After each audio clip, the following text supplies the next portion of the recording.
Buenas noches. Apagué aquí porque necesito la compu, entonces por eso ya no miren. Un momentito.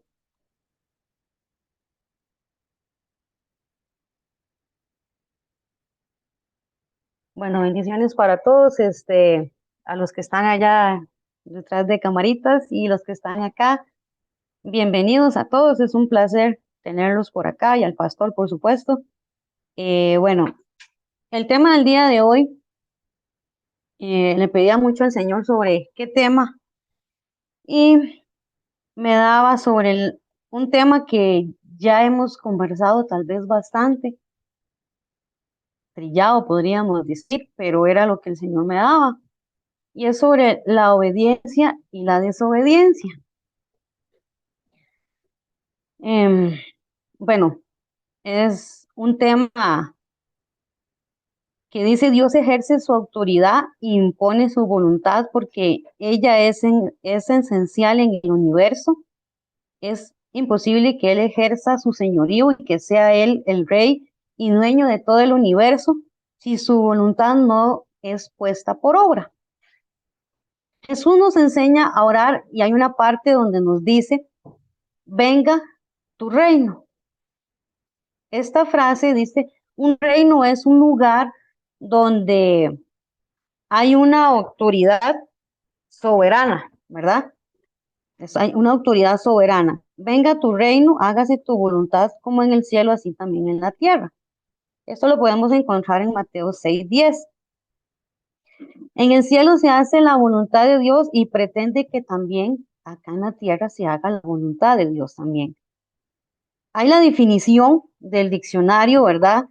Dice que o sea, obediencia es la acción de atacar la voluntad de la persona que manda, de lo que establece una norma o de lo que ordena la ley. Eso es bajo el diccionario. Ahora, el diccionario bíblico nos dice que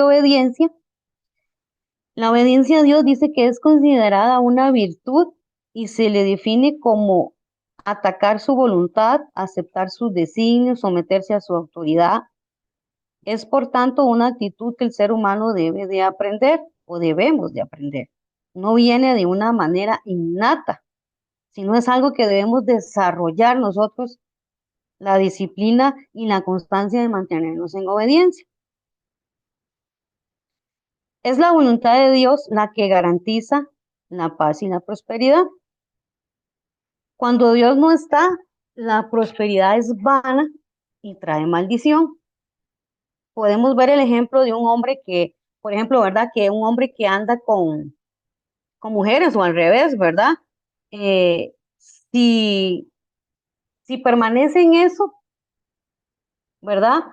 Pierde su familia, pierde los negocios, su trabajo, puede perder todo por permanecer, ¿verdad? Aunque sea una persona próspera, ¿verdad? Puede perderlo. Eh, pero tal vez la persona no se da cuenta que está perdiendo todo, hasta su familia, su esposa, todos, no se está dando cuenta. Puede perder hasta la salud, ¿verdad? Entonces, la Biblia nos dice que la prosperidad de Dios bendice y no acarrea maldición, no acarrea tristeza consigo. Entonces, hay una prosperidad que también mata, ¿verdad?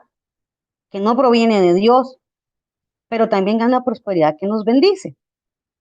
Tenemos que entender entonces que para que se haga la voluntad de Dios, tiene que haber personas que quieran hacer esa voluntad de Dios, ¿verdad? Y es la gente que quiera ser obediente.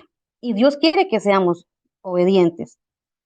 Hay una gracia, un favor especial sobre la gente que obedece. Hay eh, personas que obedecen, pero obedecen a otro tipo de cosas, ¿verdad? De hecho, decía que obedece gente obediente tonta, decía. No quería decir esa palabra, pero ¿cómo así? ¿Por qué? Eh, Porque obedece a otras cosas, no exactamente a lo que Dios quiere que obedecemos, sino todo lo contrario, ¿verdad? Entonces, se puede obedecer a, digamos, a un amigo, por ejemplo, en un mal consejo, en lugar, ¿verdad?, de ser buen consejo, sino que le obedecemos al mal consejo que nos pueden dar. Eh, entonces, a eso se refiere, ¿verdad? La persona que desea o que quiere acercarse a Dios debe de ser obediente, debemos de ser obedientes. Y eh, esto me hablaba mucho concerniente a lo que hablábamos el día de ayer, en la enseñanza, ¿verdad? De que a mí me quedó una palabra que el pastor nos decía, y era que muchas veces nosotros somos corruptos delante de Dios. ¿Y cómo así corruptos? Decía yo. Y él después lo explicó y lo pude entender. Y es exactamente, es desobedeciendo o haciendo lo malo delante de los ojos del Señor, no haciendo lo que Dios quiere que hagamos. Entonces entramos en corrupción delante de Dios, desobedientes al final. No hacemos lo que Dios quiere, la obediencia. La obediencia viene también a través de los tratos con Dios en nuestra vida. Y muchas veces estos tratos con la autoridad que Dios nos ha puesto, el pastor, ¿verdad? Muchas veces queremos huir de esa autoridad, ¿verdad? Pero más bien, de alejarnos, Dios nos quiere acercarnos hacia esa autoridad.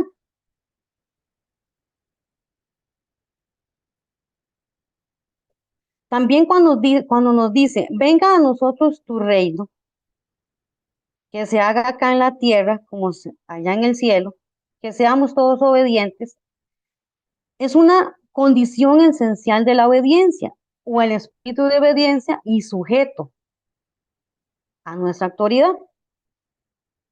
Y una de las cosas es la iglesia. La iglesia es la manifestación más clara, visible, intangible del reino de Dios en la tierra. Si hay un lugar donde se manifiesta la voluntad de Dios, es en la iglesia.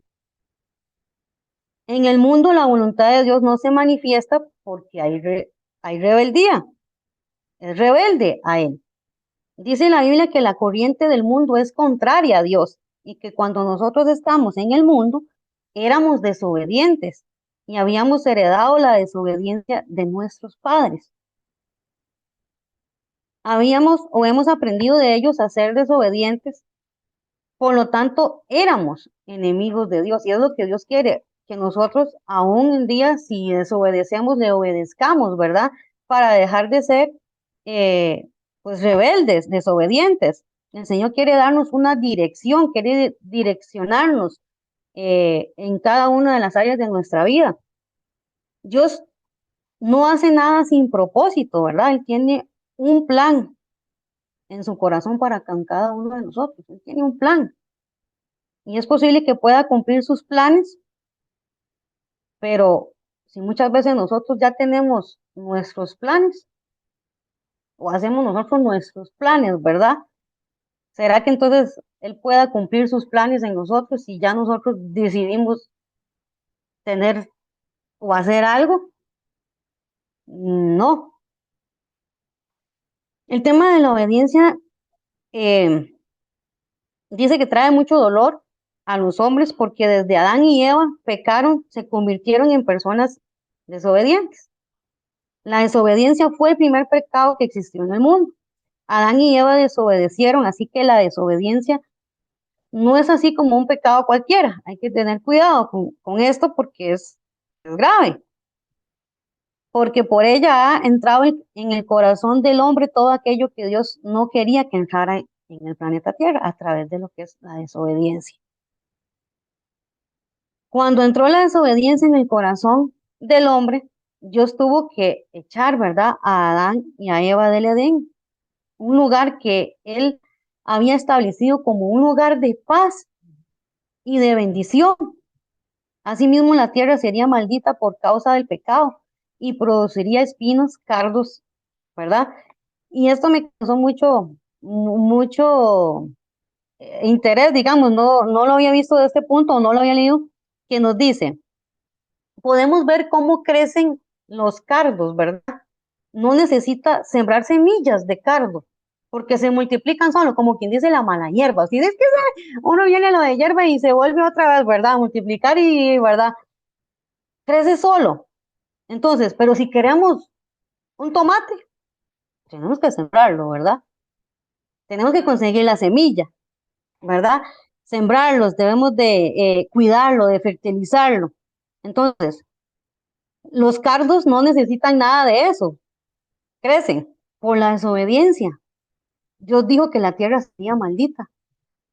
Dice entonces, con el sudor de tu rostro comerás el pan. Esto fue la consecuencia de la desobediencia, ¿verdad? El tener que sudarse, como dice el versículo.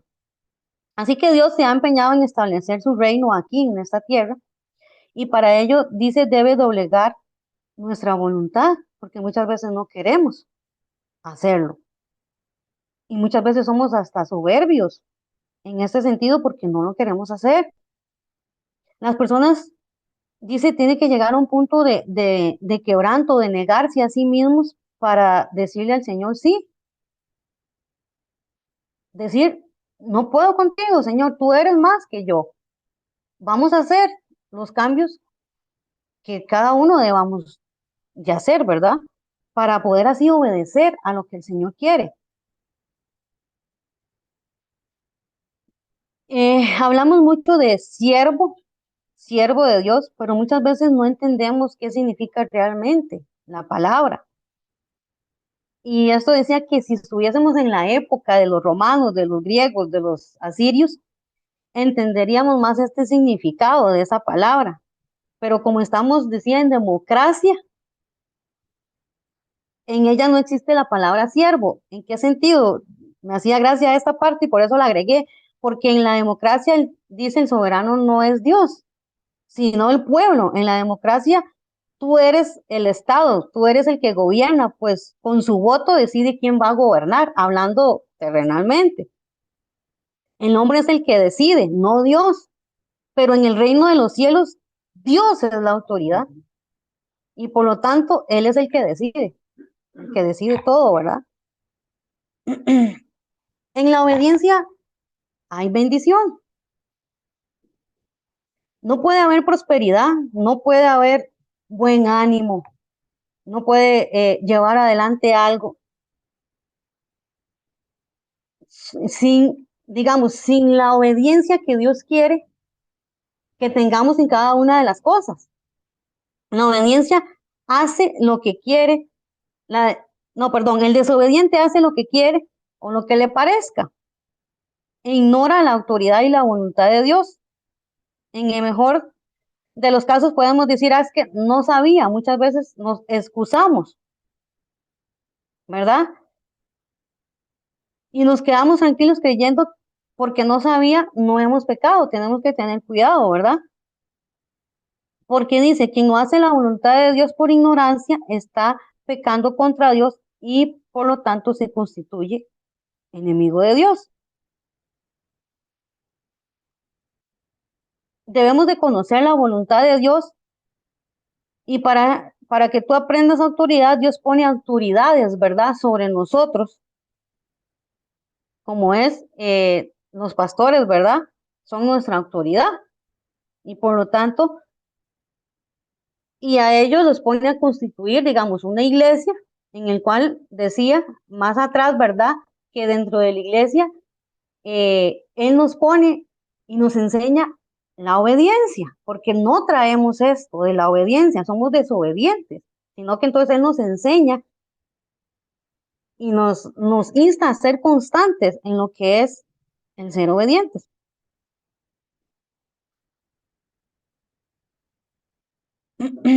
La lengua es el miembro por donde se escapa lo que hay dentro del corazón.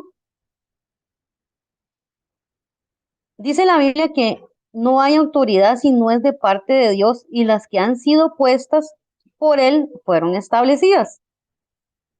Entonces no podemos decir que un pastor o un profeta, un apóstol, un maestro, bueno, que sí hay gente que se autonombra, ¿verdad? Pero Dios es el que los ha establecido.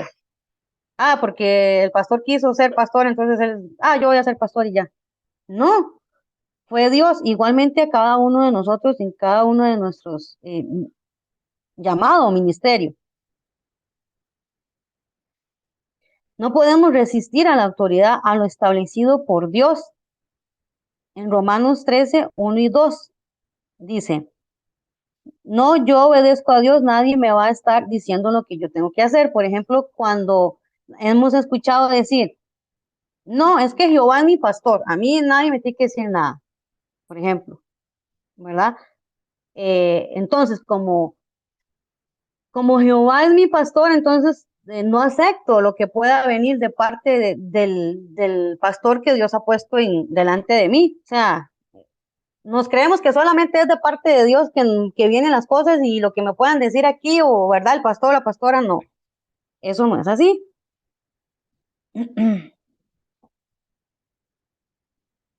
El esquema del mundo comenzó, dice, a materializarse desde el mismo momento que Adán y Eva desobedecieron, como veíamos antes. En el mundo reina lo que es la desobediencia y el príncipe que reina en el mundo es desobediente, pues inculca la desobediencia.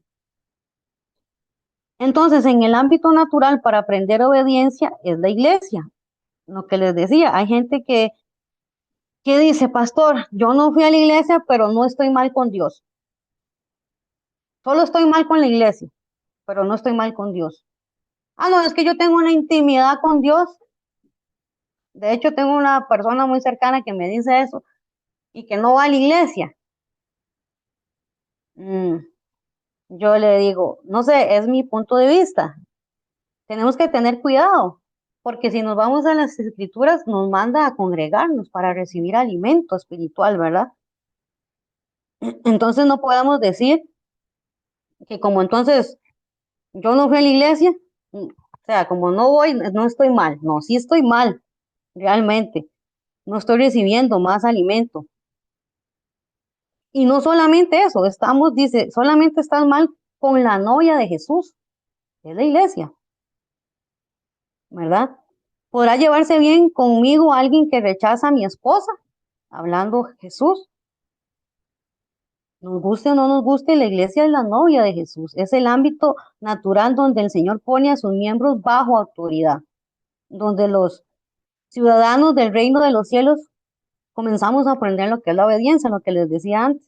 Sin obediencia es imposible que Dios muestre su voluntad. Entonces, para llevarnos a la obediencia, Dios nos hace muchas veces padecer circunstancias. Dice la Biblia que Jesucristo lo que padeció, aprendió, por lo que padeció, perdón, aprendió obediencia. Nos dice en Filipenses 2, 5 al 9.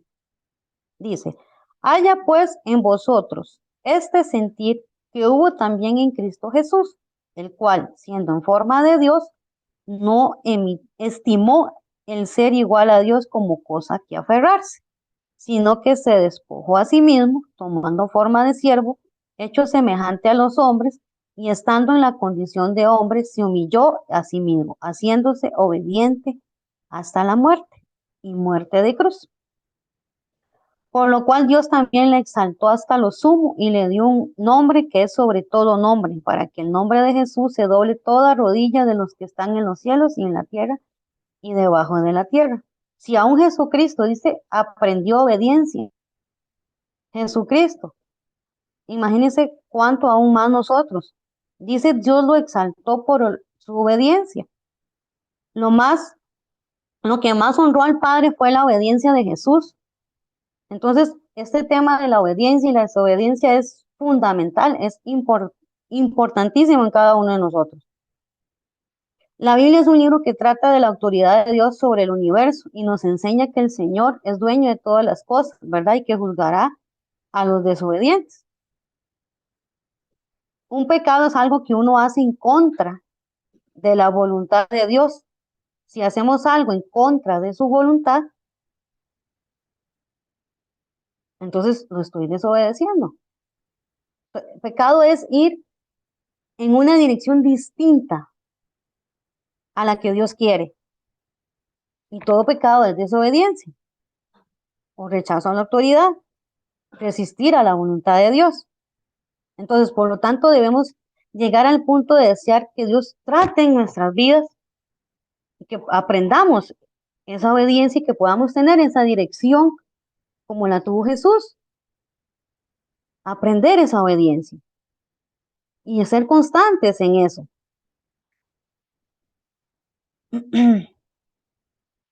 La práctica de la obediencia a Dios produce tres resultados: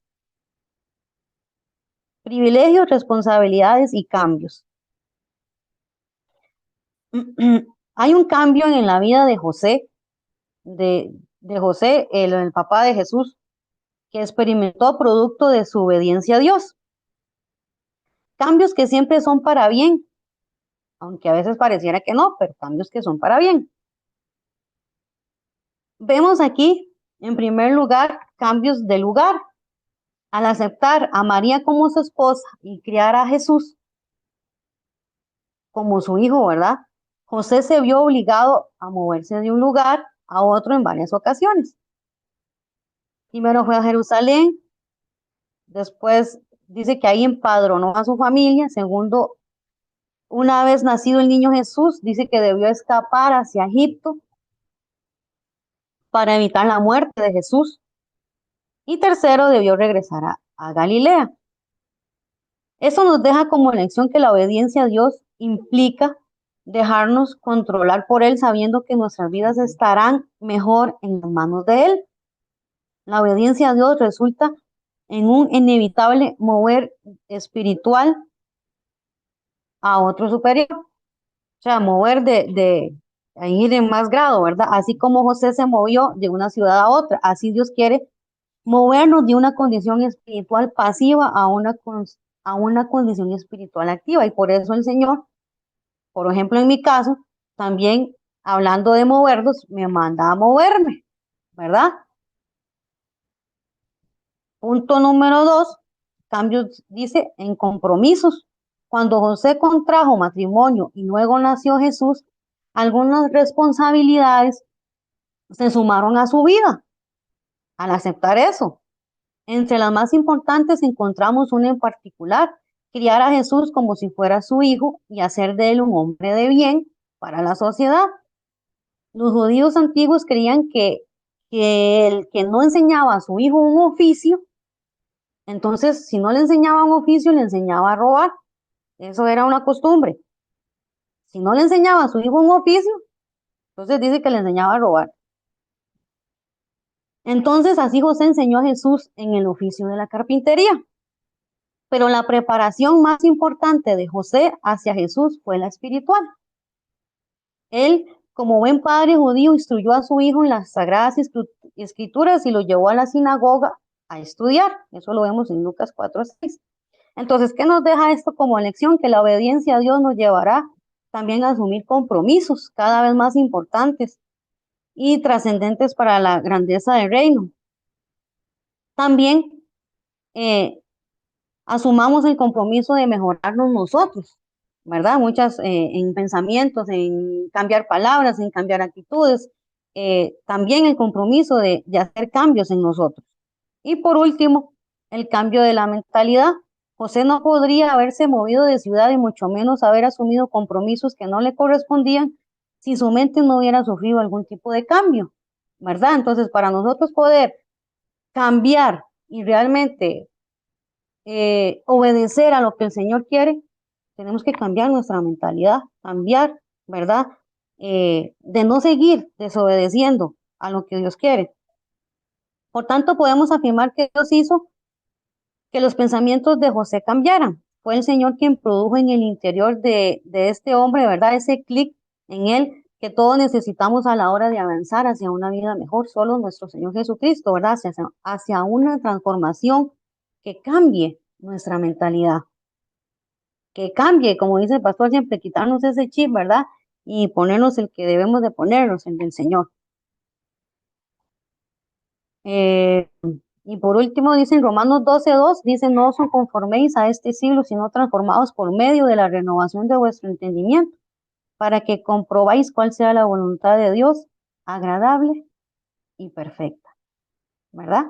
Amén. Entonces, ese es el tema, hacia la obediencia y no de seguir desobedeciendo, a cambiar nuestras actitudes, eh, nuestras cosas que tenemos mal delante de Dios, a no ser, como decía allá en la palabra, me quedó muy grabado eso, corruptos, ¿verdad? A no seguir siendo así, a no hacer lo malo delante de Dios. Eso sería, mis hermanos, de mi parte.